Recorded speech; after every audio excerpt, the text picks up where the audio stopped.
अभी आ चुके हैं बीआईटी मोड़ में मेरे यहाँ पे भावी विधायक मिल चुके हैं। तो सबसे पहले आपका स्वागत है मेरे चैनल में भैया। आपको सबसे पहले हार्दिक शुभकामनाएं, आपको बहुत बहुत बधाई देते हैं, विजेता हो जाइए आप। तो आपको क्या लगता है कि इस बार जो है ना पार्टी का चुनाव किस तरह रहा, किस तरह मुद्दा रहा और आपका क्या मिला? सर्वप्रथम आपके जितने भी दर्शक हैं, जितने भी श्रोतागण हैं और तमाम कांकेर विधानसभा क्षेत्र वासियों को मेरा जोहार रहेगा, धन्यवाद रहेगा। आज देखिए कि कांकेर विधानसभा का चुनाव कल था हमारा। चुनाव के दौरान जो अभी वोटिंग हुई है वो 62.65% रहा वोटिंग, टोटल वोटिंग, और कुछ बैलेट वोट आएंगे। तो वो बैलेट वोट 23 तक आएंगे, तो उसके लिए अलग है। बाकी जो चुनाव में हम लोग देखें तो इस बार जो चुनाव रहा है वो जनता ने खुद तय किया ये कि किसको इस बार जिताना है। वो जनता का मत जो रहा इस बार, जो पहले दो पार्टियों के बीच में, जो बड़े बड़े नेशनल पार्टियों के बीच में मजबूरी में वोट करते थे, वो इस बार एक ऑप्शन की तरह हमें देखकर पूरी तरह से इस बार आप जिधर पता कीजिए, जिधर सर्वे कीजिए, सबों ने कहा कि इस बार कैंची ही चला है। और पूरा कैंची तो चला है। तो मैं जानना चाहता हूँ, दर्शक जानना चाहते हैं कि इतना बड़ा इलेक्शन, विधायक छोटा मोटा पद नहीं है, तो आप एक साथ छात्र होके, मतलब निहत्था, मतलब आपके पास कुछ नहीं है आगे पीछे, कैसे धन बल का कैसे उपयोग किए उन लोगों के सामने? देखिए, धन बल बेशक जो नेशनल पार्टियां हैं उनके पास धन बल है, किंतु जो चुनाव है वो जन बल का है। और वो जन बल हमारे पार्टी जेएलकेएम के साथ है, हमारे साथ है, हमारे टाइगर दादा जयराम दादा के साथ में है। तो इसी वजह से आज जितने भी खर्च हुए, जितने जगह पे पैसा लगे, सब जो जनता के लोग हैं वही हमारे लोग लगाए। और जितना लोग जिस क्षेत्र में हम गए उस क्षेत्र में सबों ने बूथ से, मैनेजमेंट से लेके, प्रचार प्रसार से लेके सारा कुछ उन्होंने खुद किया। तो क्या लगता है इस बार आप निकल जाइएगा कैसी छाप, क्या कैसे? आप सोचिए कि जो जनता अपने से धन लगा रही है तो वो जरूर आशीर्वाद रखेगी कि भाई हम, अगर जनता अपने से अगर मेरे लिए धन लगा रही है तो इस बार जरूर बदलाव चाहती है। और इस बार केवल और केवल कैंची ही चला। अच्छा, आपका क्वालिफिकेशन क्या है? लोग जानना चाहते हैं कि सर क्वालिफिकेशन जो जयराम दादा विधायक उठा रहे हैं, सभी जगह में ऐसे ऐसे नेता उठा रहे हैं जहाँ पे एजुकेटेड आदमी हो, जिससे झारखंड सुधर सके, तो उसमें क्या राय है आपका? देखिए, बिल्कुल आज जो सिस्टम हम लोग जो देखते आए हैं, आज नेता को खुद को ज्ञान नहीं है कि भाई कौन सा नियम पारित करना चाहिए, कौन सा योजना ग्राउंड पे काम कर रहा है कि नहीं, उनके लिए क्या चल रहा है आज, कि आज वो लोग जो हमारे IAS IPS है उनके वजह से, और हमारे IAS IPS दमभर लूट रहे हैं। यहाँ पे केवल लूट खसोट बचा हुआ है। कारण क्या है कि हमारे जो राजनेता है उनको ठीक से ज्ञान ही नहीं है। आज अब जैसे मेरा क्वालिफिकेशन का बात किए, मैं BIT मेसरा से बैचलर्स ऑफ इंजीनियरिंग किया हूँ, उसके बाद मैंने BIT सिंदरी से मास्टर्स किया हूँ, और अभी करंटली BIT मेसरा से ही PhD चल रहा है मेरा। पैकेज वगैरह नहीं मिला, उसमें जाने का कोई इच्छा नहीं रहा, नेता में पॉलिटिक्स में घुसे थोड़ा दलदल क्षेत्र में, तो कैसा है? देखिए, जॉब हमारा, हम 2-3 जगह जॉब किए, लेकिन जो हम क्षेत्र में, जिस क्षेत्र में हम पढ़ते हुए जिस तरह का जो हम परेशानी झेले, वो हम नहीं चाहते थे कि मेरा आने वाला जो बाल बच्चा, हमारे आसपास के लोग हैं, वो झेले। इसी कारण मैंने अपना जो जॉब था वो सब त्याग करके अभी मैं अपने गांव क्षेत्र में, अपने जो एरिया है उसमें कोचिंग इंस्टीट्यूट चलता है, किसी विद्यालय में पढ़ाता हूं। अभी असिस्टेंट प्रोफेसर के तौर पे नीलय में भी पढ़ाया हूं। तो जो समस्या है जो हमारा, अगर हम जॉब में चले जाएंगे तो बेशक एक परिवार का पेट हम आराम से भर सकते हैं, अपना परिवार का पेट आराम से एकदम, लेकिन जो हमारा जो जिस कड़ी में हम लोग जो समस्या झेल के पड़े हैं, हम चाहते ही नहीं हैं कि हमारा जो क्षेत्र का लोग है वो समस्या को झेले। जिस कारण आज जो सिस्टम तय कर रहा है कि हम, इसी कारण हम लोग आज पॉलिटिक्स में कदम रखते हैं। तो जयराम दादा, आपको पूरा डाउट नहीं ना है कि वो निकलेंगे क्या नहीं निकलेंगे? देखिए, ये वो सवाल हो गया ना जैसे कि सूरज को आईना दिखाने जैसा हो गया। तो इस बार CM पक्का है, जयराम दादा बनेंगे? बिल्कुल। इस बार जनता का जो रुझान है, जनता का जो कहना है, इस बार अगर सरकार रहेगी तो वो युवा की सरकार, वो भी टाइगर जयराम। आप युवा में आगे क्या करिएगा? फिर वादा करके फिर भूल जाइएगा, फिर आप जनता के बीच में नहीं आइएगा, फिर आप अच्छा से राजभवन में जाकर रहने लगिएगा, कुछ ऐसा इरादा नहीं ना है? देखिए, जितना जो अभी तक का राजनेता हुए हैं, सबों का एक पॉलिटिकल बैकग्राउंड रहा है, चाहे उनका चाचा हो, भतीजा हो, जो भी हो, कोई विधायक पद से या किसी समाज से रहे हुए हैं, ठीक है।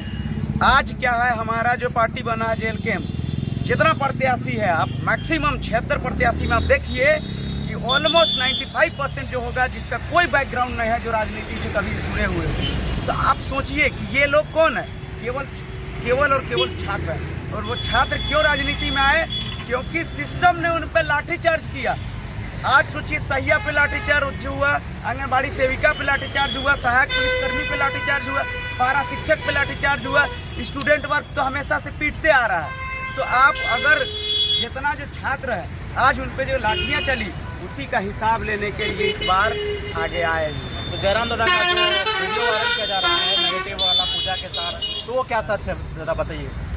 देखिए, कहते हैं ना कि अगर आप रास्ते पे चल रहे हैं किसी रास्ते पे, और अगर 4 लोग आपका बुराई करने लगे तो समझ जाइए कि आप अच्छे रास्ते पे हैं। अगर आज लोग इन्हीं फोटो को एडिट करके, आज AI का ज़माना है, तो इन सब फोटो का प्रचार करने से जनता है सबको पता है कि क्या करना है और क्या नहीं करना। कांके का चुनाव तो काफ़ी बेहतरीन रहा था, तो झारखंड को देखते हुए तो खिजरी विधानसभा में क्या माजरा चल रहा है रांची खिजरी? देखिए, खिजरी भी इस बार बदलाव मांग रहा है। खिजरी इवन पूरा झारखंड इस बार चाहती है कि बदलाव चाहिए उनको, और बदलाव के रूप में जो एक ऑप्शनल पार्टी जो दिखा है उनको, एक ऑप्शन नया ऊर्जा दिख रहा है, तो वो है JLK में। और खिजरी नो डाउट खिजरी भी बहुत बढ़िया रहेगा, और वो पक्का सीट निकलेगा। आज खिजरी हो, सीली हो, बेरमो हो, टुंडी हो, डुमरी हो, गोमिया हो, निकलेगा।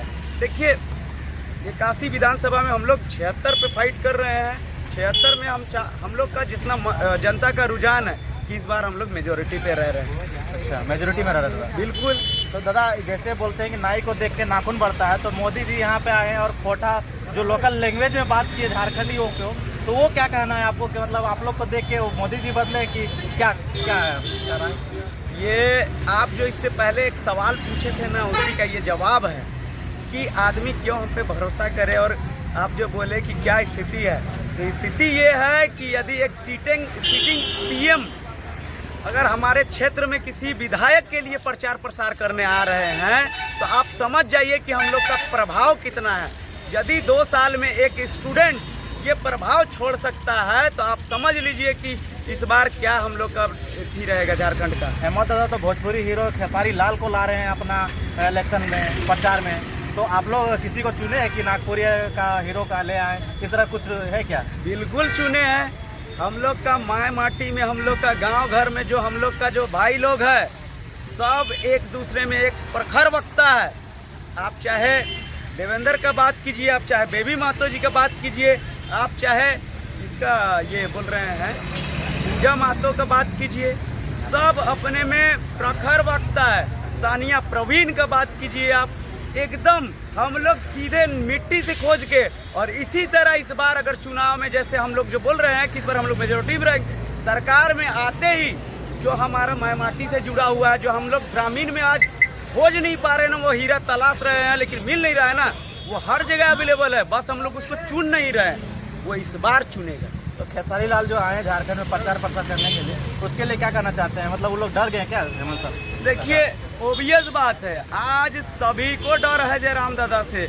और रही बात खेसारी जी का, उनको प्रचार प्रसार पैसा मिलने से सबको ही जाता है। अच्छा, अब पैसा उनके पास में अंता है, इतना दिन से जो काम नहीं हुआ है, तो पैसा गया कहाँ है? तो झारखंड का जो बजट है, सब बजट का पैसा गया कहाँ है? तो जहाँ से पैसा बना के रखे हैं, वो इसी टाइम तो वो लोग पैसा निकालता है, नहीं तो 4.5 साल तक कोई योजना नहीं आता है, कहीं पे शिलान्यास नहीं होता है। केवल जैसे चुनाव स्टार्ट होता है, उसके 1-2 महीने बाद ही तुरंत शिलान्यास पे शिलान्यास स्टार्ट हो जाता है। तो सारा जो पैसा जो जमा किया हुआ है, वो पैसा अभी दिखेगा। बहुत बढ़िया है दादा। आप लोग और क्या कहना चाहते हैं कि आने वाले झारखंड में किस तरह का बदलाव, तो आप लोग बता ही दिए, तो और क्या लोगों को क्या बताना चाहते हैं? मतलब कहाँ से जो बाकी बचा है, पहला तो फेज हो चुका है, पहला दूसरा चुनाव में क्या होने वाला है, तो जनता जानना चाहती है। सबसे पहले एक ही मैसेज रहेगा मेरा कि हर जगह अगर आप एक ही, मेरा सीधा एकदम कटु रहेगा एकदम, कि आप अपना लीडर ऐसा चुनिए जो चुनाव में पैसा कम खर्च करे। क्योंकि जो चुनाव प्रचार प्रसार में हम जो देखे हैं कि एक विधानसभा का जो चुनाव होता है ना, वो मिनिमम 10 करोड़ खर्च करता है, मिनिमम। आप कितना किए? मेरा खर्च का जो बजट है, हमको लगता है अगर टोटल हिसाब करेंगे तो 2.5-3 लाख रुपए मेरा होगा। अच्छा, जो कि हम ब्यौरा भी दिए हुए हैं। तो चंदा करके वो पैसा कहाँ जाता है? देखिए, वो जनता अपने सहयोग किया, तभी तो हम बोल रहे हैं कि वैसा ही जो नेता है उसको चुनिए जो कम करे, ताकि आपके लिए वो खड़ा रहे। अगर ज़्यादा पैसा जो खर्च कर रहा है ना, तब समझ जाइए कि वो राजनेता क्या करेगा कि गलत तरीके से पैसा लेगा, और जब गलत तरीके से पैसा आएगा तो आगे चल के काम भी उन्हीं को देगा। आप कितनों इधर गुहार लगाइए वोट देके, वो क्या करेंगे, सामने से तो जाएंगे, लेकिन पैसा चूंकि पहले उनको लिए हुए हैं चुनाव के टाइम में चंदा के रूप में, तो काम उन्हीं का करेंगे। तो इसको एकदम उनको ध्यान रखना है। और मैं बाकी जनता को ये जो है, चाहे वो खिजरी के हो, सिल्ली के हो, आपका बेरमो हो गया, आपका डुमरी हो गया, आपका गोमिया हो गया, मांडू हो गया, सभी जनता को मैं एक ही अपील करूंगा इस बार आप बदलाव के लिए वोट कीजिए। पैसा, मांस, दारू, इन सब के पीछे नहीं जाइए। आप 5 साल बस बदलाव के लिए वोट कीजिए। अगला 5 साल आपको ये शिकायत का मौका नहीं रहेगा कि हमारे क्षेत्र में विधायक नहीं आते हैं। आज हमारे अल्पसंख्यक बेल्ट बोलते हैं कि हमारे क्षेत्र में ये नेताजी नहीं आते हैं। तो मैं बोलता हूँ डायरेक्ट कि इस बार आप लोग बदलाव के लिए वोट कीजिए। बदलाव आप कीजिएगा, नेता खुद बदलेंगे। चलिए, बहुत ही बढ़िया। आपसे मिलकर बहुत ही अच्छा लगा। लोगों को काफ़ी रुझान मिला कि यहाँ पे आपको किस तरह से, मतलब निकल जाएगा ना भैया, इस बार कंफर्म ना? एकदम जो जनता का रुझान है, एकदम दिल और प्यार कीजिए। बिल्कुल, मैं उनको बहुत तहे दिल से धन्यवाद देता हूँ कि उन्होंने हमें अपना तन मन धन दे के सपोर्ट किया। और मैं अपने केंद्रीय अध्यक्ष श्री टाइगर जयराम महतो जी का भी आभार प्रकट करता हूं, जिन्होंने मुझ पे विश्वास दिखाया। और मैं ये वादा करता हूं कि कांके विधानसभा से आते ही जो कांके का राजनीति होगा वो 3 मुद्दों पे केवल होगा, वो है शिक्षा, रोजगार और स्वास्थ्य। चलिए, यही को बातों को विराम करते हैं दोस्तों, और मिलाते हैं और भी जेबी केसेस के जो नेता है उन लोगों से मिलाने की कोशिश करेंगे। तो दादा, यहीं पे वीडियो समाप्त करते हैं। अच्छा लगा, दोस्तों के साथ शेयर करिए और जेबी केसेस को पूरा सपोर्ट करिए। करेंगे कि नहीं? बिल्कुल। हाँ, तो इस बात जयराम की सरकार लोग बोल रहे हैं, ना कि मैं बोल रहा हूँ, और दादा भी बोल रहे हैं कि जयराम की सरकार बनना चाहिए। तो 5 साल कंप्लीट अगर सरकार इनका रह गया तो क्या करेंगे परिवर्तन, वो तो आपसे बाद में आपको इंटरव्यू लूँगा। अगर कुछ गलत नहीं किए काम तो फिर जनता आपको खोजेगी। बिल्कुल, एक मौका मिलने के बाद मैं ये दावा करता हूं कि मैं दोबारा क्षेत्र में नहीं घूमूंगा प्रचार के लिए। जनता हमको ये एक जनता के दिल में रहेंगे कि नहीं, ये लड़का आया है, ये हमारा जो नेता है वही सही है। चलिए, मिलते हैं नेक्स्ट वीडियो में। तब तक के लिए अलविदा। Thanks for watching. जय हिंद, जय भारत।